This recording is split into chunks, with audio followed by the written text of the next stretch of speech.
ಸ್ವಾಗತವನ್ನು ಬಯಸುತ್ತಾ ವೇದಿಕೆ ಮೇಲೆ ನನ್ನ ಜೊತೆಯಲ್ಲಿ ಉಪಸ್ಥಿತರಿರುವಂಥ ಮಾನ್ಯ ರಹೀಂ ಖಾನ್ ಅವರ, ಮಾನ್ಯ ಸಾಗರ್ ಖಂಡ್ರೆ ಅವರ, ಮಾನ್ಯ ಡಾಕ್ಟರ್ ಚಂದ್ರಶೇಖರ್ ಪಾಟೀಲ್ ಅವರ, ಮಾನ್ಯ ಬಸವರಾಜ್ ಜಾಬಶೆಟ್ಟಿ ಅವರೇ, ಗೌಸುದ್ದೀನ್ ರವರೇ, ಜಿಲ್ಲಾಧಿಕಾರಿಗಳಾದಂಥ ಮಾನ್ಯ ಶಿಲ್ಪಾ ಅವರೇ, ಪ್ರಪ್ರಥಮವಾಗಿ ಎಲ್ಲರಿಗೆ 78ನೆಯ ಸ್ವಾತಂತ್ರ್ಯೋತ್ಸವದ ಹಾರ್ದಿಕ ಶುಭಾಶಯಗಳು ಮತ್ತು ಅಭಿನಂದನೆಗಳನ್ನು ಸಲ್ಲಿಸುತ್ತೇನೆ. ಇವತ್ತು ಬೀದರ್ ಜಿಲ್ಲೆ ಅಭಿವೃದ್ಧಿ ಪಥದತ್ತ ಸಾಗ್ತಾ ಇದೆ. ನಮ್ಮ ಸರ್ಕಾರ ಬಂದು 15 ತಿಂಗಳು ಆಗಿದೆ. ಈ 15 ತಿಂಗಳಲ್ಲಿ ಬಹಳ ಉತ್ತಮವಾದಂಥ ಆಡಳಿತವನ್ನು ಕೊಟ್ಟಿದ್ದೇವೆ. ಕೊಟ್ಟ ಎಲ್ಲ ಭರವಸೆಗಳನ್ನು ಈಡೇರಿಸಿದ್ದೇವೆ. 5 ಗ್ಯಾರಂಟಿಗಳನ್ನು ಅನುಷ್ಠಾನಕ್ಕೆ ತಂದಿದ್ದೇವೆ. ಗ್ಯಾರಂಟಿಗಳ ಮುಖಾಂತರ ಇಲ್ಲಿವರೆಗೆ ಬೀದರ್ ಜಿಲ್ಲೆ ಜನರಿಗೆ ಸುಮಾರು 1,000 ಕೋಟಿ ರೂಪಾಯಿ ನೇರ ವರ್ಗಾವಣೆ ಮುಖಾಂತರ 5 ಗ್ಯಾರಂಟಿಗಳ ನಿಮಿತ್ತ 12 ಲಕ್ಷ ಜನರಿಗೆ ಅವರವರ ಖಾತೆಯಲ್ಲಿ ನಾವು ಹಣವನ್ನು ಜಮಾ ಮಾಡಿದ್ದೇವೆ. ಬೀದರ್ ಜಿಲ್ಲೆಗೆ ನಾವೇನು ನಮ್ಮ ಪ್ರಣಾಳಿಕೆಯಲ್ಲಿ ಘೋಷಣೆ ಮಾಡಿದ್ದೇವೆ, ನಾವೇನು ಭರವಸೆ ಕೊಟ್ಟಿದ್ದೇವೆ, ಆ ಎಲ್ಲ ಭರವಸೆ ಈಡೇರಿಸುವಂಥ ದೃಷ್ಟಿಯಿಂದ ಬಹಳ ವರ್ಷಗಳಿಂದ ನೆನಗುದಿಗೆ ಬಿದ್ದಂಥ ಏನು ನಮ್ಮ ಜಿಲ್ಲಾಡಳಿತ ಸಂಕೀರ್ಣ ಇದೆ, ಈಗಾಗಲೇ 2 ಉನ್ನತ ಮಟ್ಟದ ಸಭೆಗಳಾಗಿದ್ದಾವೆ. ಲೋಕೋಪಯೋಗಿ ಇಲಾಖೆ ವತಿಯಿಂದ ಇವತ್ತು ವಿನ್ಯಾಸ ತಯಾರು ಮಾಡಿದ್ದಾರೆ. ಮೊದಲು ಇವತ್ತು ಸುಮಾರು 90 ಕೋಟಿಗೆ ವಿನ್ಯಾಸ ಆಗಿದ್ದಿತ್ತು.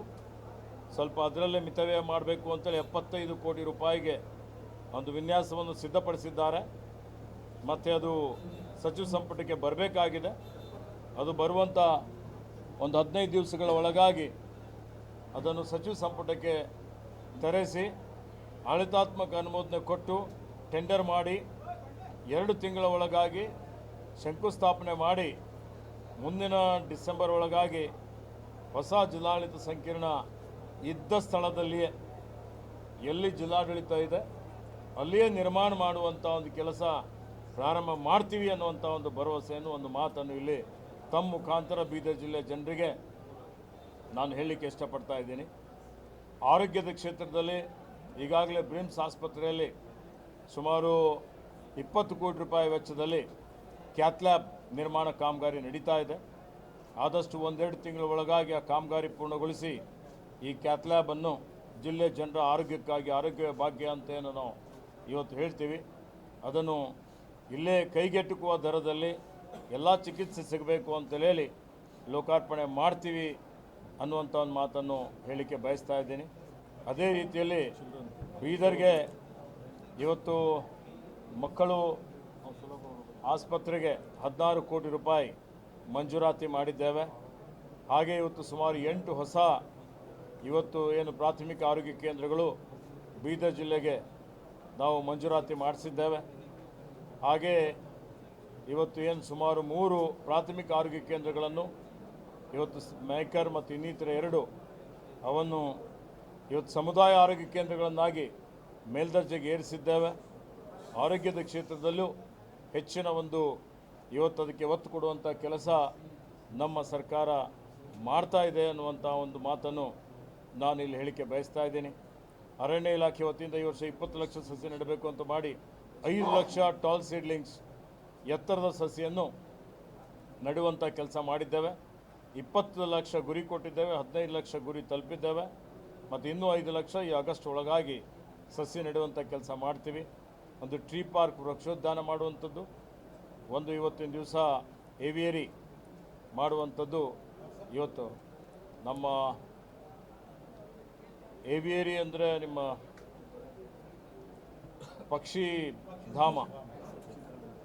ಪಕ್ಷಿಧಾಮ ಮಾಡಲಿಕ್ಕೆ 5 ಕೋಟಿ ರೂಪಾಯಿ ಮಂಜೂರಾತಿ ಮಾಡಿಸಿ ಹಣ ಬಿಡುಗಡೆ ಮಾಡಿಸಿದ್ದೇನೆ. ಅದರದ್ದು DPR ವಿಸ್ತೃತ ಯೋಜನಾ ವರದಿ ತಯಾರಾಗ್ತಾ ಇದೆ. ಜಾಗ ಬೀದರ್, ಹೊನ್ನಿಕೇರಿ, ಖಾನಾಪುರ ಇಲ್ಲಿ ಜಾಗ ನೋಡ್ತಾ ಇದ್ದಾವೆ. ಸೊ ಈ ರೀತಿಯಲ್ಲಿ ಇವತ್ತು ಅರಣ್ಯ ಇಲಾಖೆಯಲ್ಲಿ ಇನ್ನಿತರ ಭಾಳಷ್ಟು ಕಲ್ಯಾಣ ಕರ್ನಾಟಕ ಅಭಿವೃದ್ಧಿ ಮಂಡಳಿ ವತಿಯಿಂದ ಈ ಸಲ ಸುಮಾರು 475 ಕೋಟಿ ರೂಪಾಯಿ ಬೀದರ್ ಜಿಲ್ಲೆಗೆ ಅನುದಾನ ಮಂಜೂರಾತಿ ಆಗಿದೆ. ಈಗಾಗಲೇ ಅದಕ್ಕೆ ನಾವೆಲ್ಲ ಏನು ನಮ್ಮ ಶಾಸಕರಿದ್ದಾರೆ, ವಿಧಾನ ಪರಿಷತ್ತಿನ ಸದಸ್ಯರಿದ್ದಾರೆ, ನಾವೆಲ್ಲ ಸೇರಿ ಮೈಕ್ರೋ ಅಡಿಯಲ್ಲಿ ಕ್ರಿಯಾಯೋಜನೆ ಸಿದ್ಧತೆ ನಡೀತಾ ಇದೆ. ಕ್ರಿಯಾಯೋಜನೆಗೆ ಅನುಮೋದನೆ ತಗೊಳ್ತೀವಿ. ಮ್ಯಾಕ್ರೋ ಯೋಜನೆ ಅಡಿಯಲ್ಲಿ ಇವತ್ತು ನಮಗೇನು ಅನುದಾನ ಬಂದಿದೆ ಸುಮಾರು 165-170 ಕೋಟಿ. ಆ ಅನುದಾನನೂ ಇವತ್ತು ಅದ್ರ ಬಗ್ಗೆ ಯಾವ್ಯಾವ ಕಾರ್ಯಕ್ರಮಗಳು ತೆಗೆದುಕೊಳ್ಬೇಕು ಅಂತೇಳಿ ನಾನು ಎಲ್ಲ ರೀತಿಯಲ್ಲಿ ಬರ್ತೀನಿ ಅಂತ ಹೇಳ್ರಿ. ವರದಿಯನ್ನು ಪ್ರಸ್ತಾವನೆಯನ್ನು ಇವತ್ತು ತರಿಸ್ತಾ ಇದ್ದಾನೆ. ಆ ಪ್ರಸ್ತಾವನೆಗಳು ಬಂದ ನಂತರ ಅದನ್ನು ಆದಷ್ಟು ಬೇಗ 1 ತಿಂಗಳ ಒಳಗಾಗಿ ಒಂದು ವಿಸ್ತೃತ ಯೋಜನಾ ವರದಿಯನ್ನು ತಯಾರು ಮಾಡಿ ಅದನ್ನು ಜಾರಿಗೆ ತರುವಂಥ ಕೆಲಸನೂ ಮಾಡ್ತೇವೆ. ಅಕ್ಷರ ಆವಿಷ್ಕಾರ ಯೋಜನೆ ಅಡಿಯಲ್ಲಿ ಪ್ರಾಥಮಿಕ ಶಾಲೆ, ಪ್ರೌಢಶಾಲೆ, ಪದವಿ ಪೂರ್ವ ಕಾಲೇಜು ಈಗೇನು ಶಿಕ್ಷಣಕ್ಕೆ ನಾವು ಹೆಚ್ಚಿನ ಒಂದು ಅನುದಾನ ಕೊಟ್ಟಿದ್ದೇವೆ. ಅದನ್ನು ಸದ್ಬಳಕೆ ಮಾಡಿಕೊಳ್ಳುವಂಥ ರೀತಿಯಲ್ಲಿ ಇವತ್ತು ಕ್ರಿಯಾಯೋಜನೆ ತಯಾರು ಮಾಡಲಿಕ್ಕೆ ನಾನು ಇವತ್ತು ಜಿಲ್ಲಾಡಳಿತಕ್ಕೆ ಸೂಚನೆಯನ್ನು ಕೊಟ್ಟಿದ್ದೇನೆ. ಸರ್, ಈಗ ಬೀದರ್ ಜಿಲ್ಲೆ ಅತಿ ದೊಡ್ಡ ಸಕ್ಕರೆ ಕಾರ್ಖಾನೆ BSSK ಪೂರ ದಿವಾಳಿಯಾಗಿದೆ. ತಾವು ಅಧ್ಯಕ್ಷರಿದ್ರಿ ಮೊದಲ. ಇವಾಗ ಕಾರ್ಮಿಕರಿಗೆ ಸಂಬಳ ಕೂಡ ಇಲ್ಲ ಸರ್. ಪೂರ ಲ್ಯಾಂಡ್ ಎಲ್ಲ DC ಬ್ಯಾಂಕ್ ತಗೊಂಡಿದ್ದಾರೆ. ಏನು ಹೇಳ್ತೀರಿ ಸರ್? ಹಿಂದಿನ ಸರ್ಕಾರದ ಪಾಪದ ಕೆಲಸ. ಇವತ್ತು ನಮ್ಮ ತಂದೆಯವರು 60-70 ದಶಕದಲ್ಲಿ ಅವರು ಷೇರುಣ ಸಂಗ್ರಹಣ ಮಾಡಿ ಪ್ರಾರಂಭ ಮಾಡಿದ್ದು. 10 ವರ್ಷ ನಾನು ಅದರ ಅಧ್ಯಕ್ಷನಾಗಿದ್ದೆ. ನಾನು 2009ರಲ್ಲಿ ಆ ಕಾರ್ಖಾನೆ ಸ್ವಯಂ ಪ್ರೇರಣೆಯಿಂದ ನಾನು ಬಿಟ್ಟೆ. ಶಾಸಕನಾದ ಮೇಲೆ 2008ರಲ್ಲಿ ಶಾಸಕನಾದೆ. ಬೇಡ, ಈಗ ಭಾಳ ಒತ್ತಡ ಆಗ್ತಾಯಿದೆ ಅಂತ ನಮ್ಮ ಮನೆಯಲ್ಲೆಲ್ಲ ಒತ್ತಾಯ ಮಾಡಿದ್ದಕ್ಕಾಗಿ ಇವತ್ತು ಬಿಟ್ಟ ಸಂದರ್ಭದಲ್ಲಿ 28-30 ಕೋಟಿ ಸಾಲ ಇತ್ತು. ಆವಾಗ 28 ಇದ್ದಿದ್ದೀಗ 300-400 ಕೋಟಿ ಸಾಲ ಮಾಡಿ ಕೂತಿದ್ದಾರೆ. ಈಗ ನಾನು ಮೊನ್ನೆ ಚರ್ಚೆ ಮಾಡಿದ್ದೇನೆ ಶಿವಾನಂದ ಪಾಟೀಲ್ನಲ್ಲಿ. ಅದನ್ನು ಲೀಸ್ ಕೊಡುವಂಥದ್ರ ಬಗ್ಗೆ ಇವತ್ತು ಒಂದು ಅದಕ್ಕೆ ಮಾಡಬೇಕು ಅಂತೇಳಿ ಒಂದು ಚರ್ಚೆ ನಡೀತಾ ಇದೆ. ಆ ಲೀಸ್ ಕೊಡೋದ್ರ ಬಗ್ಗೆ ಸಭೆ ಮಾಡಿ 1-2 ಸಲ ಲೀಸ್ ಕೊಡಬೇಕು ಅಂತ ಇವರು ಟೆಂಡರ್ ಪಬ್ಲಿಷ್ ಮಾಡಿದ್ದಾರೆ. ಈಗಾಗಲೇ 40 ವರ್ಷ ಲೀಸ್ ಕೊಡಬೇಕು ಅಂತೇಳಿ ಅದರಲ್ಲಿ ಯಾರೂ ಬಂದಿಲ್ಲ. ಈಗ ಮತ್ತೆ ಪುನಃ ಪರಿಷ್ಕರಣೆ ಮಾಡಿ 1 ಟೈಮ್ ಸೆಟಲ್ಮೆಂಟ್ ಮಾಡಿ ಸ್ವಲ್ಪ ಅದರ ಭಾರ ಕಡಿಮೆ ಮಾಡಿ ಅದನ್ನು ಲೀಸ್ ಕೊಡಿಸಿ ಅದಕ್ಕೆ ಮತ್ತೆ ಏನು ಕಾರ್ಮಿಕರಿದ್ದಾರೆ ಅಥವಾ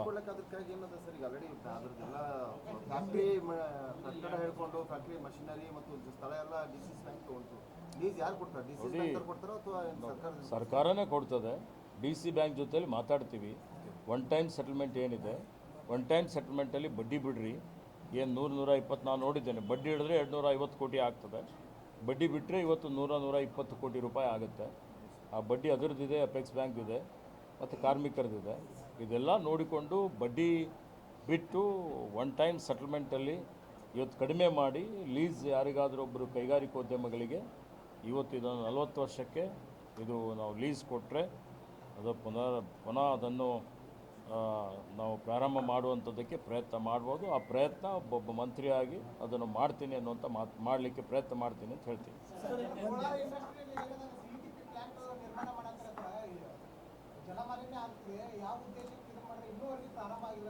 KIDB ಅವರು ನಿರ್ಮಾಣ ಮಾಡಿದ್ದಾರೆ. ಹಿಂದೆನೂ ನಾನು ಭಾಳ ಸಲ ಅವರಿಗೆ ಒತ್ತಾಯನೂ ಮಾಡಿದ್ದೆ, ಅದಕ್ಕೆ ದೂರು ಕೊಟ್ಟಿದ್ದೇನೆ.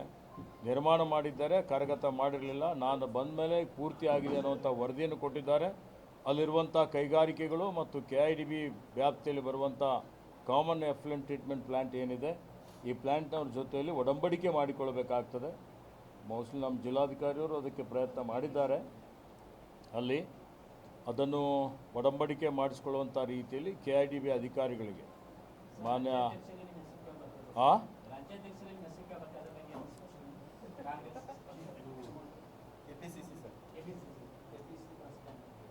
ನಾನು ಉಸ್ತುವಾರಿ ಮಂತ್ರಿ ಏನು ಹೇಳಂಗಿಲ್ಲ, ನೋ ಕಮೆಂಟ್ಸ್. ವಿಮಾನಯಾನ ನಾನು ಚರ್ಚೆ ಮಾಡಿದ್ದೇನೆ. ಇವತ್ತು ಸಂಜಯ್ ಗೋಡಾವತ್ಗೂ ಮಾತಾಡಿದ್ದೇವೆ. ಸಾಗರ್ ಖಂಡ್ರೆಯವರು ವಿಮಾನಯಾನ ಮಂತ್ರಿಯವರಿಗೆ ಭೇಟಿಯಾಗಿದ್ದಾರೆ, ಸಂಸದರು. ಇವತ್ತು ಟೆಂಡರ್ ಮತ್ತೆ ಅವರು 2 ತಿಂಗಳಲ್ಲಿ ಉಡಾನ್ ಸ್ಕೀಮಲ್ಲಿ ಅವರೇನೋ ಟೆಂಡರ್ ಕರೀತಾರಂತೆ. ಹಿಂದೆ ಕರೆದಂಥ ಟೆಂಡ್ರಲ್ಲಿ ಯಾರೂ ಭಾಗಿಯಾಗಿಲ್ಲ. 80% ದುಡ್ಡು ಕೇಂದ್ರ ಕೊಡ್ತದೆ, 20% ರಾಜ್ಯ ಕೊಡ್ತದೆ. ರಾಜ್ಯ ಸರ್ಕಾರದ ವತಿಯಿಂದ ಸೆಕ್ಯೂರಿಟಿ ಕೊಡ್ತೀವಿ, ಮತ್ತು ಅದಕ್ಕೆ ನಿಮ್ಮ ಏನು ಈ ಫೈರ್ ಎಕ್ಸ್ಟಿಂಗ್ವಿಷರ್ಸ್ ವ್ಯವಸ್ಥೆ ರಾಜ್ಯ ಸರ್ಕಾರದ ವತಿಯಿಂದ ಮಾಡ್ತೀವಿ. ಟರ್ಮಿನಲ್ ಮಾಡಿದ್ದೇವೆ. ಈಗ ನಾನೊಂದು ಹೇಳಿದ್ದೇನೆ ಮೊನ್ನೆ, ನೀವು ಒಂದು ವೇಳೆ ಕೇಂದ್ರದವರು ಕೊಡದೇ ಇದ್ದರೆ ಪ್ರಸ್ತಾವನೆ ಕಳಿಸ್ತಾ ಇದ್ದಾರೆ, ನಾವು ರಾಜ್ಯದಿಂದಲೇ ಕೊಡಿಸ್ತೀವಿ, ರಾಜ್ಯ ಸರ್ಕಾರನೇ ನಿರ್ವಹಣೆ ಮಾಡ್ತದೆ, ಅದಕ್ಕೇನು ಸಬ್ಸಿಡಿ ಕೊಡಲಿಕ್ಕೆ ಟೆಂಡರ್ ಕರೆದು ಇವತ್ತೇನು ಸ್ಟಾರ್ ಏರ್ವೇಸ್ ಇದೆ ಮತ್ತು ಇವತ್ತು ಏನು ನಿಮ್ಮ ಇಂಡಿಗೋ ಇದೆ, IndiGo, star Airways, Indian airlines ಎಲ್ಲ ಏರ್ಲೈನ್ಸ್ದವರಿಗೆ ಕರೆಸಿ ಮಾತನಾಡಿ ಅಂತ ಹೇಳಿದ್ದೇನೆ, ಟೆಂಡ್ರು ಕರೀರಿ ಅಂತ ಹೇಳಿದ್ದೇನೆ. ಯಾರೂ ಬರದೇ ಇದ್ದರೆ, ಯಾಕೆಂದರೆ ಈಗ ವಿಮಾನ ಇವತ್ತು ಮಾರುಕಟ್ಟೆಯಲ್ಲಿ ಕಡಿಮೆ ಬೀಳ್ತಾ ಇದೆ, ಪ್ಯಾಸೆಂಜರ್ ಜಾಸ್ತಿ ಆಗ್ತಾ ಇದ್ದಾರೆ, ಅವ್ರಿಗೆ ಎಲ್ಲಿ ಲಾಭ ಸಿಗ್ತದೆ ಅಲ್ಲಿ ವಿಮಾನ ಓಡಿಸ್ತಾರೆ. ಸಂಜಯ್ ಗೌಡ ಅವತ್ತು ನಾನು ಮಾತಾಡಿದಾಗ ವಿಮಾನನೇ ಇಲ್ಲ, ಎಲ್ಲಿಂದ ತರಲಿ ಅಂತ ಕೇಳ್ತಾಯಿದ್ರು. ಆ ಎಲ್ಲ ದೃಷ್ಟಿಯಿಂದ ನೋಡಿಕೊಂಡು ಇದಕ್ಕೆ ಏನು ಸಬ್ಸಿಡಿ ಕೊಡಬೇಕಾಗಿದೆ ಆ ಒಂದು ಸಹಾಯಧನ ರಾಜ್ಯ ಸರ್ಕಾರದಿಂದಲೇ ಕೊಟ್ಟು ಇವತ್ತು ಇದನ್ನು ಪ್ರಾರಂಭ ಮಾಡುವಂಥ ಪ್ರಯತ್ನ ಮಾಡ್ತಾ ಇದ್ದೇವೆ. ಆದಷ್ಟು ಮಟ್ಟಿಗೆ 2-3 ತಿಂಗಳಲ್ಲಿ ಪುನಃ ನಾಗರಿಕ ವಿಮಾನಯಾನ ಪ್ರಾರಂಭ ಮಾಡುವಂಥ ಒಂದು ಸಿದ್ಧತೆ ಮಾಡ್ತಾ ಇದ್ದಾರೆ. ಯಾರ ಮಂತ್ರಿ ಸ್ಥಾನನೂ ಹೋಗೋದಿಲ್ಲ, ಯಾರ್ದು ಯಾಕೆ ರಹೀಮ್ ಖಾನ್ ಯಾಕೆ ಹೋಗ್ತದೆ? ಈಗ ಬೀದರ್ ಜಿಲ್ಲೆಗೆ 100 ಕೋಟಿ ರೂಪಾಯಿ ತಂದು ಅಭಿವೃದ್ಧಿ ಮಾಡ್ತಾ ಇದ್ದಾರೆ. ನಗರಕ್ಕೆ ನಮ್ಮ ಬಾಲ್ಕಿಗೆ 25 ಕೋಟಿ ಕೊಟ್ಟಿದ್ದಾರೆ, ಬೀದರ್ಗೆ 60 ಕೋಟಿ ಕೊಟ್ಟಿದ್ದಾರೆ, ನಾನು ನೋಡಿದ್ದೇನೆ. ಎಲ್ಲ ಕೂಡಿ 300 ಕೋಟಿ ಕೊಟ್ಟಿದ್ದಾರೆ.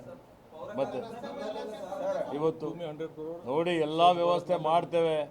ಎಲ್ಲೋ ತಾಂತ್ರಿಕವಾಗಿ ಕೆಲವೊಂದು ಸಮಸ್ಯೆಗಳಿರ್ಬೋದು, ತಾಂತ್ರಿಕ ಸಮಸ್ಯೆ ಬಗೆಹರಿಸಿ ನಡೀತೇವೆ. ಯಾವುದೇ ಭಾಳ ಗಟ್ಟಿಯಾಗಿ ಕರ್ನಾಟಕದಿಂದ 5 MP ಕೊಟ್ಟಿದ್ದೇವೆ ನಾವು. ಮತ್ತು ನಮ್ಮ ಏರಿಯಾನಲ್ಲಿ ಎಲ್ಲ ಮೈನಾರಿಟೀಸ್ ಒಂದು ಸೈಡ್ ಸಪೋರ್ಟ್ ಮಾಡಿದ್ದಾರೆ. 5 MP ಕೊಟ್ಟರ ಮೇಲೆ ಮತ್ತೆ ನಮಗೆ ಈ ಥರ ಸುಮ್ಮನೆ ಎಲ್ಲ ಟಿವಿ ಅವ್ರು ಹಾಕಿಲ್ಲ. 1 ಅವರ್ ಟಿವಿ ಬೇರೆ 10 ಟಿವಿ ನಾವು ಫಾಲ್ಸ್ ಇದ್ದಾರೆ, ಅವ್ರು ಯಾರು ಹಾಕಿಲ್ಲ. ಯಾರು ಹಾಕಿದ್ದಾರೆ ಒಬ್ಬರಿಬ್ಬರು ಅವರೇ ಕರೆಕ್ಟೇ, ಆ ಟಿವಿ ಅವರೇ ತೀರ್ಮಾನ ತಗೋತಾರೆ. ಅದೆಲ್ಲ ಸುಳ್ಳಿದೆ. ರಹೀಮ್ ಖಾನ್ ಅವರು ಭಾಳ ಗಟ್ಟಿಯಾಗಿದ್ದಾರೆ, ಒಳ್ಳೆ ಉತ್ತಮವಾದಂಥ ಕೆಲಸ ಮಾಡ್ತಾ ಇದ್ದಾರೆ ಮತ್ತು ಇನ್ನೂ ಹೆಚ್ಚಿನ ಕೆಲಸ ಅಭಿವೃದ್ಧಿ ಕೆಲಸ ಮಾಡ್ತಾರೆ.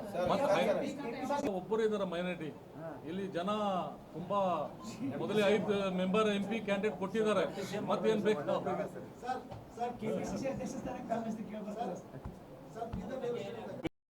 ಹೊಸದಾಗಿ ಬಂದಿದ್ದಾರೆ ಜಿಲ್ಲಾಧಿಕಾರಿಯವರು. ಅದ್ರ ಬಗ್ಗೆ ಈಗ ಅವ್ರ ವ್ಯಾಪ್ತಿಯಲ್ಲಿ ಬರ್ತದೆ. ಸುಧಾರಣೆಗೆ ಏನೇನು ಮಾಡಬೇಕು ಅಂತ ನಮಗೆ ಸಲಹೆ ಕೊಡ್ತಾರೆ, ಅದನ್ನು ನಾವು ಅನುದಾನ ಕೊಟ್ಟು ಅದನ್ನು ಸರಿಪಡಿಸ್ತೀವಿ. ಹೋದ ವರ್ಷ ನಮಗೆ ಹಿಂದೆ ಎಲ್ಲ ವರದಿ ಬರ್ತಾ ಇತ್ತು, ನಾವು ಸಸಿ ಹಾಕಿದ್ದು. ಇದು ಸರ್ ಎ ಖಾತಾ ಬಿ ಖಾತಾ ಬಗ್ಗೆ ಸಚಿವ ಸಂಪುಟದ ಉಪಸಮಿತಿ ರಚನೆ ಆಗಿತ್ತು. ಆ ಸಚಿವ ಸಂಪುಟದಲ್ಲಿ ಸಲಹೆ ರಹೀಮ್ ಖಾನ್ ಮತ್ತು ಸುರೇಶ್ ಅವರು, ಭೈರತಿ ಸುರೇಶ್, ಈಶ್ವರ್ ಖಂಡ್ರೆ ಅವರು ಅಧ್ಯಕ್ಷತೆಯಲ್ಲಾದರೆ ಕರೆಕ್ಟಾಗಿ ರಿಪೋರ್ಟ್ ಕೊಡ್ತಾರೆ ಅಂತ ಹೇಳಿದರು. ನಾನು ಅಧ್ಯಕ್ಷನಿದ್ದೆ, HK ಪಾಟೀಲ್ರು, ಬೈರೇಗೌಡರು ಎಲ್ಲ ಸದಸ್ಯರಿದ್ದರು. ನಾವು ಕುಂತು ಚರ್ಚೆ ಮಾಡಿ ಇವತ್ತೊಂದು ತೀರ್ಮಾನ ಮಾಡಿದ್ದೇವೆ. ನಾನು ವರದಿನೂ ಕೊಟ್ಟಿದ್ದೇನೆ, ವರದಿ ಬಹಿರಂಗನೂಗೊಳಿಸ್ತೇನೆ. ಈಗಾಗಲೇ ಅದು ಅಸೆಂಬ್ಲಿಯಲ್ಲಿ ಬಂದಿದೆ, ಕಾರ್ಯಗತ ಆಗ್ತದೆ. ಅದರಲ್ಲಿ ಏನು ಹೇಳಿದ್ದೇವೆ ಅಂದರೆ ಎ ಖಾತಾ ಮಾತ್ರ ಕೊಡ್ತಾ ಇದ್ದೀವಿ, BBMPಯಲ್ಲಿ ಬಿ ಖಾತಾನೂ ಕೊಡ್ತಾ ಇದ್ದಾರೆ. ಬಿ ಖಾತಾನೂ ಎಲ್ಲ ಸ್ಥಳೀಯ ಸಂಸ್ಥೆಗಳಲ್ಲಿ ಏನು 331 ಸ್ಥಳೀಯ ಸಂಸ್ಥೆಗಳಿರ್ಬೋದು. ಆ 331 ಸಂಸ್ಥೆಗಳಿಗೆ ಬಿ ಖಾತಾ ಕೊಟ್ಟು ಎಲ್ಲಿ ಇವತ್ತು ಆಸ್ತಿ ಕರ ಇದೆ, ಇವತ್ತು ಅವರು ಅಕ್ರಮವಾಗಿ ಲೇಔಟ್ ಇಲ್ಲದೆ, ಯಾವುದೇ ವಿನ್ಯಾಸ ಪರವಾನಗಿ ಇಲ್ಲದೆ, ಇವತ್ತು ನಮ್ಮ ಕೃಷಿಯೇತರ ಜಮೀನು ಅದು ಚೇಂಜ್ ಮಾಡದೆ, ಏನೇ ಮಾಡದೆ ಅನೇಕ ಕಡೆ ಮನೆ ಕಟ್ಕೊಂಡಿದ್ದಾರೆ. ಭಾಳ ಕಡೆ ಅದು ಅಕ್ರಮ ಸಕ್ರಮನೂ ಇನ್ನೂ ಸುಪ್ರೀಂ ಕೋರ್ಟಲ್ಲಿದೆ. ಇವತ್ತು ಅದಕ್ಕೆ ಎ ಅಂದರೆ ಎನ್ಎ ಮಾಡಿ ಲೇಔಟ್ ಅಪ್ರೂವಲ್ ಆಗಿ ಅದಕ್ಕೆ ಸ್ಥಳೀಯ ಸಂಸ್ಥೆ ವತಿಯಿಂದ ಪರವಾನಗಿ ತೆಗೆದುಕೊಂಡು ಕಟ್ಟಡ ಕಟ್ಟಿದ್ದಕ್ಕೆ ಎ ಖಾತೆ.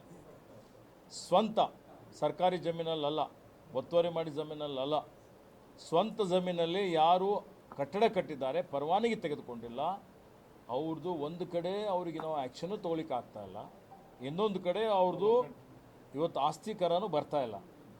ಆಸ್ತಿ ಕರ ಬರಬೇಕು, ಇದು ಮಾಡೋದ್ರಿಂದ ಅದು ಸಕ್ರಮ ಆಯಿತು ಅಂತೇನಲ್ಲ. ಆಸ್ತಿ ಕರ ಸ್ಥಳೀಯ ಸಂಸ್ಥೆಗಳಿಗೆ ಬರಬೇಕು. ಆದರೆ ಅವರಿಗೆ ನಾವು ನೀರು ಕೊಡ್ತಾ ಇದ್ದೀವಿ, ಲೈಟ್ ಕೊಡ್ತಾ ಇದ್ದೀವಿ, ಅವರಿಗೆ ರಸ್ತೆ ಮಾಡ್ತಾ ಇದ್ದೀವಿ, ಅವರಿಗೆ ಇವತ್ತು ಕಸ ಸ್ವಚ್ಛತೆ ಮಾಡಿ ಕೊಡ್ತಾ ಇದ್ದೀವಿ. ಆ ದೃಷ್ಟಿಯಿಂದ ಆಸ್ತಿ ಕರ ಕಟ್ಟಬೇಕು ಅಂತೇಳಿ ಅವರು ಈ ಒಂದು ಬದಲಾವಣೆ ಮಾಡಿದ್ದೇವೆ. ಅದೀಗ ಅನುಷ್ಠಾನ ಆಗಿ ಸರ್ಕಾರ ಸುತ್ತೋಲೆ ಬರ್ತಾ ಇದೆ. ಅದರಿಂದ ಸ್ಥಳೀಯ ಸಂಸ್ಥೆಗಳಿಗೆ ಪ್ರತಿಯೊಬ್ಬರಿಗೆ ಇವತ್ತು ಇಡೀ ರಾಜ್ಯದಲ್ಲಿ ನನ್ನ ಅಂದಾಜಿನ ಪ್ರಕಾರ 3,000-4,000 ಕೋಟಿ ಬರ್ತದೆ. ಬೀದರಲ್ಲೂ ಭಾಲ್ಕಿ ಅಂತ ಕಡೆ 3-4 ಕೋಟಿ ಹೆಚ್ಚುವರಿಯಾಗಿ ಬರ್ತದೆ. ಇವು ಯಾರು ತಾತ್ಕಾಲಿಕವಾಗಿ ನಿಮ್ಮಲ್ಲಿ ಯಾರು ಪುರಸಭೆಯಲ್ಲಿ ಕೆಲಸ ಮಾಡ್ತಾ ಇದ್ದಾರೆ, ಪೌರ ಕಾರ್ಮಿಕರು, ಅಂಥವ್ರಿಗೆ ಸಂಬಳ ಇರ್ಬೋದು, ಅಭಿವೃದ್ಧಿ ಇರ್ಬೋದು, ಅವೆಲ್ಲ ಮಾಡಲಿಕ್ಕೆ ಒಳ್ಳೆಯದಾಗ್ತದೆ ಮತ್ತು ಅವರು ಇವತ್ತು ಕರ ವ್ಯಾಪ್ತಿಯಲ್ಲಿ ಬರ್ತಾರೆ. ಈ ರೀತಿಯಲ್ಲಿ ಅದು ಮಾಡಿದ್ದಿದೆ. ಮತ್ತು ಮುಂದಿನ ದಿನಮಾನಗಳಲ್ಲಿ ಯಾರಿದು ವೈಲೇಷನ್ ಮಾಡ್ತಾರೆ, ನಾನು ಸಲಹೆ ಕೊಟ್ಟಿದ್ದೇನೆ, ಯಾರು ಅಧಿಕಾರಿಗಳು ಭಾಗಿಯಾಗಿದ್ದರೆ ಅವ್ರಿಗೆ ಜೈಲು ಶಿಕ್ಷೆ ಆಗಬೇಕು.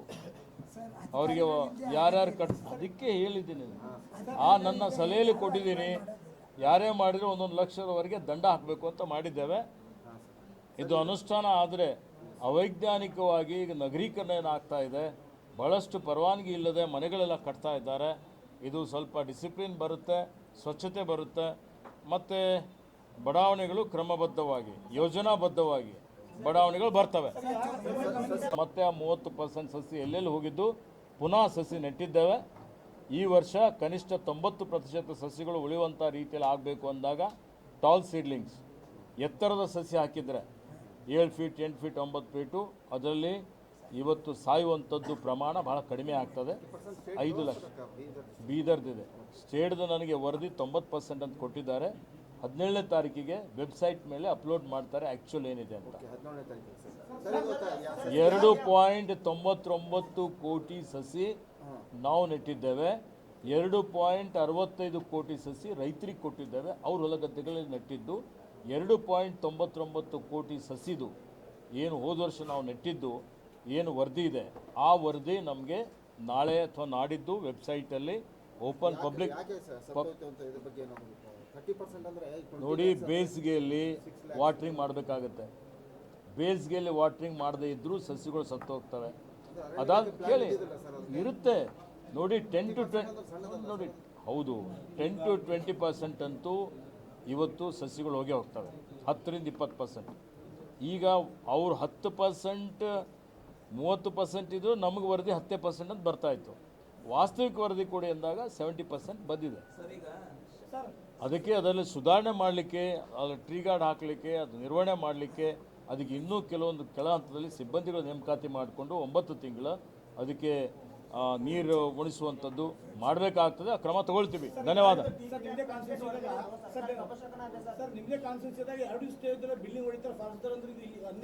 ಅಂತೂ ನೋಡಿ ಅಕ್ರಮವಾಗಿ ಕೇಳ್ರಿ ಆ ರೀತಿಯಲ್ಲಿದ್ದರೆ ತಾವು ನಮಗೆ ಒಂದು ಅರ್ಜಿ ಕೊಡಿ. ನಮಗೇನು ಕೊಟ್ಟಿಲ್ಲ ನೀವು. ಬೀದರ್ ಜಿಲ್ಲೆ ಉಸ್ತುವಾರಿ ಮಂತ್ರಿ ಆಗಿ ಫಾರೆಸ್ಟ್ ಮಂತ್ರಿ ನಮ್ಮಂತರಿಗೆ ಅನ್ಯಾಯ ಬಾಕಿದರಿಗೆ ಏನು ಮಾಡ್ತೀರಿ ಹೇಳಿ ಸರ್? ನೋಡಿ, ಅನ್ಯಾಯ ಯಾರಿಗೂ ಆಗೋದಿಲ್ಲ. ಆಗಿದಿಲ್ಲ ಸರ್, ನೀವು ಕಣ್ಣಿದ್ರೆ ಕೇಳಿ. ಈಗ ನಾನು ಕೇಳಿದ್ದಕ್ಕೆ ನನಗೆ ಉತ್ತರ ಏನು ಬಂದಿದೆ ಹೇಳ ನಿಮಗೆ. ನಿಮಗೆ ನೋಡಿ, ನಾವೇನು ಪ್ರತಿಯೊಂದು ಮಂತ್ರಿ ಆಗಿದ್ದವರು ಇದು ತೆಗೀರಿ, ಇದು ಬಿಡ್ರಿ ಅಂತ ಹೇಳಿಕ್ಕೆ ಆಗೋದಿಲ್ಲ. ಒಂದು ಸರ್ಕಾರ ಸುತ್ತೋಲೆ ಇರ್ತದೆ, ಸೂಚನೆ ಇರ್ತದೆ. ಅದಾದ ಪ್ರಕಾರ ನಮ್ಮ ಅಧಿಕಾರಿಗಳು ಕ್ರಮ ತಗೊಳ್ತಾರೆ. ನನಗೆ ಅವ್ರು ಕೊಟ್ಟಿದ್ದ ವರದಿಯಲ್ಲಿ ಇದು ಅರಣ್ಯದ ಜಮೀನಿದೆ ಅಂತ ಕೊಟ್ಟಿದ್ದಾರೆ. ಯಾರು ಪರವಾನಗಿ ಕೊಟ್ಟಿದ್ದಾರೆ? ಅರಣ್ಯ ಜಮೀನ್ ಇದೆ ಇಲ್ಲ, ಅರಣ್ಯ ಜಮೀನ್ ಅವರೇ ಕೊಟ್ಟಿದ್ರೆ ಅವ್ರ ಮೇಲೆ ಆಕ್ಷನ್ ತಗೋತೀವಿ.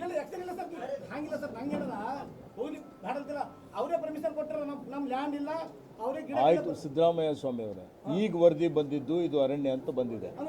ಓಕೆ, ಒಂದು ವೇಳೆ ಮೊದಲು ಕಣ್ತಪ್ಪಿನಿಂದಿರ್ಬೋದು, ಉದ್ದೇಶಪೂರ್ವಕವಾಗಿ ಅಂತ ತಿಳ್ಕೊರಿ. ಉದಾಹರಣೆಗೆ ಸರ್ಕಾರಿ ಜಮೀನು ಖಾಸಗಿ ಕೊಡ್ತಾರೆ, ಅದು ಅಕ್ರಮನೇ ಇಲ್ಲ. ನಿಮ್ದಿಲ್ಲ ಅಂತ ಅದಂತ ಹೇಳ್ತಾ ಇಲ್ಲ. ಯಾರು ಕೊಟ್ಟಾರ ಅವ್ರ ತಪ್ಪು, ಅವ್ರ ಮೇಲೆ ಶಿಸ್ತು ಕ್ರಮ ಆಗ್ತದೆ.